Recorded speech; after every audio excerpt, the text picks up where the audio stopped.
Hello. I have some breaking news. This news just came in. It's very shocking. So what I want you to do, if you're standing up, please sit down because this news will blow you away.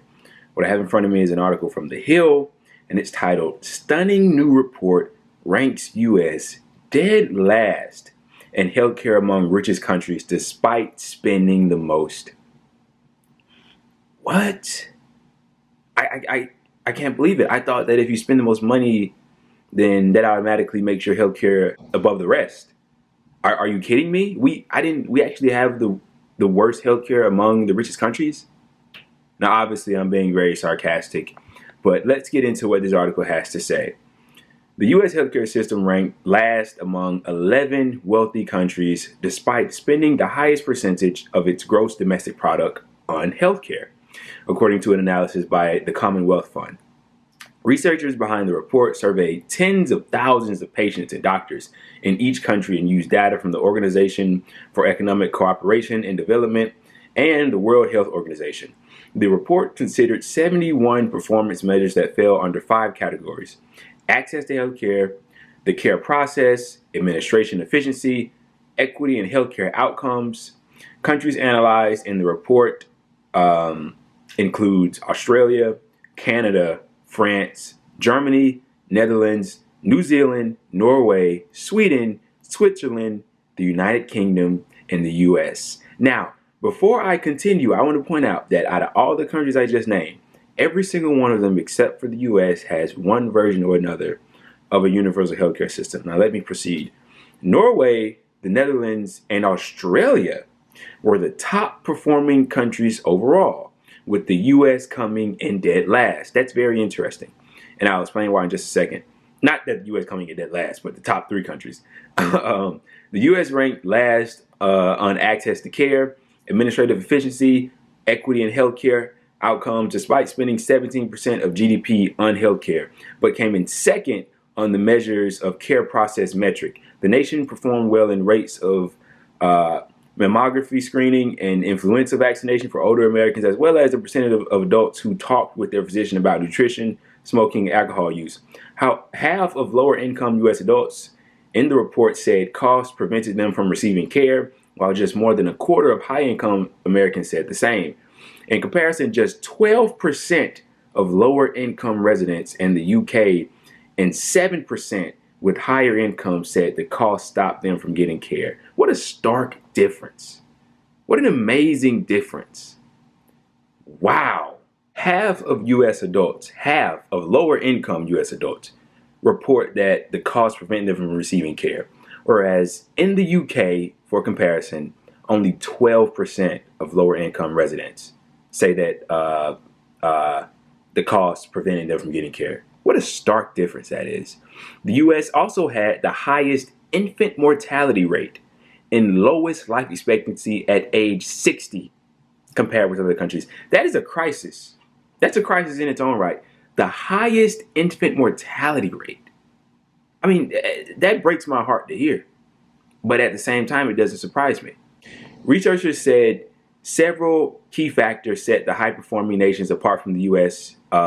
Universal coverage, the removal of cost barriers, investment in care systems to reduce inequities, and investing in social services for children and working age adults. If healthcare were an Olympic sport, the U.S. might not qualify in a competition with other high-income nations.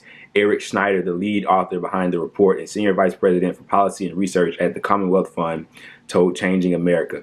And I quote, "The U.S. has 2 healthcare systems. For Americans with the means of insurance to have a regular doctor and reported experiences with their day-to-day care are relatively good. But for those who lack access, the consequences are stark," said Snyder. The poor performance is nothing new, as the U.S. has landed in last place in all 7 studies the Commonwealth Fund has done since 2004. This is a reoccurring theme. All 7 reports they've done since 2004, and this is the latest one, and we rank 11 out of 11, I believe. That's absolutely amazing. And the politicians, they will come out and tell you. The corporatists on Fox News, MSNBC, CNN, they'll come out and tell you. They know that these reports exist. They know that people are getting screwed out of their health care.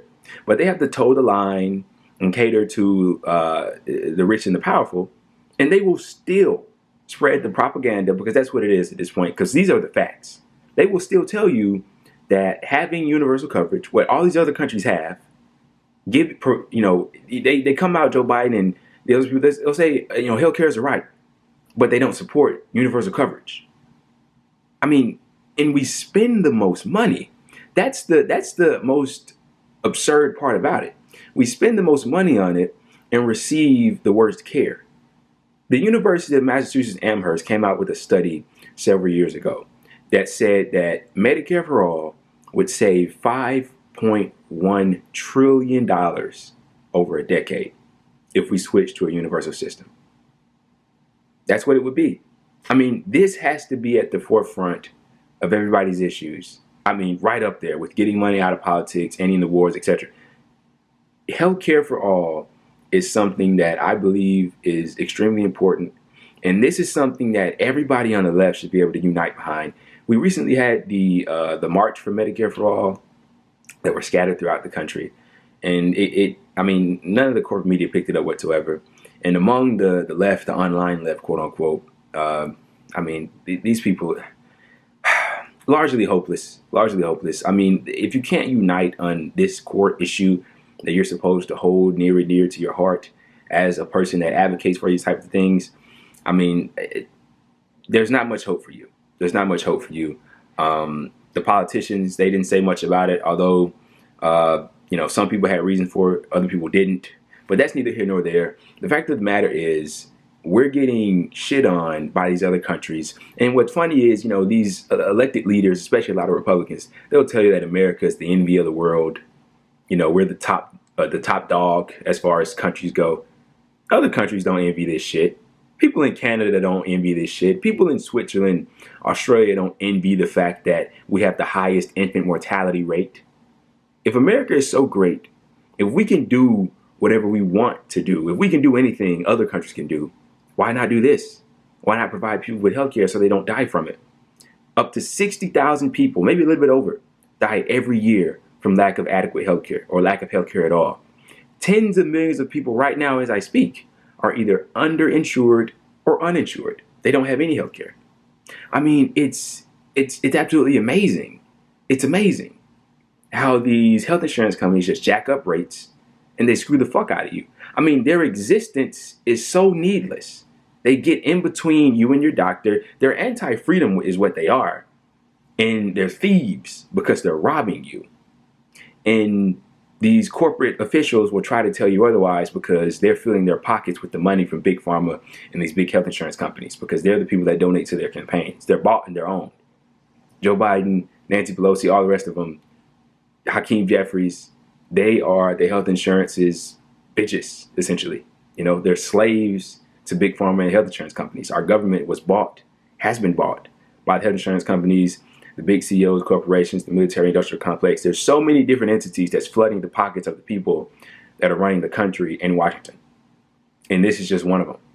And it's absolutely amazing. And to return to what I said earlier, so Norway, the Netherlands, and Australia were the top performing countries overall. I thought this was pretty interesting because in former studies, the UK was up there, because essentially in the UK, they've nationalized everything. Like literally everything is nationalized in the UK regarding healthcare.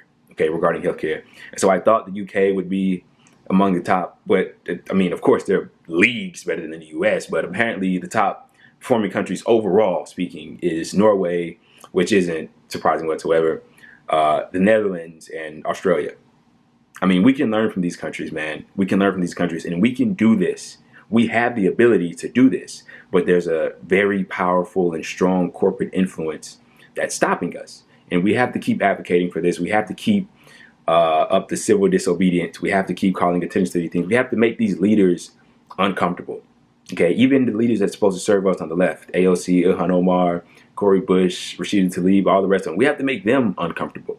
Okay, do it in a way that's respectful, in a way that doesn't alienate them from us, from the people that they pledge to serve. But we have to make them uncomfortable, because that's the only way we can get these sort of things. This won't, writing a peaceful letter and asking for it nicely won't give us Medicare for all. No. It's going to take much more than that. But this is something that's not surprising to me, and it feels like I'm beating a dead horse here because, we talk about this stuff all the time, but we're going to have to keep talking about it until we get it, and hopefully we get it sooner, much rather than later.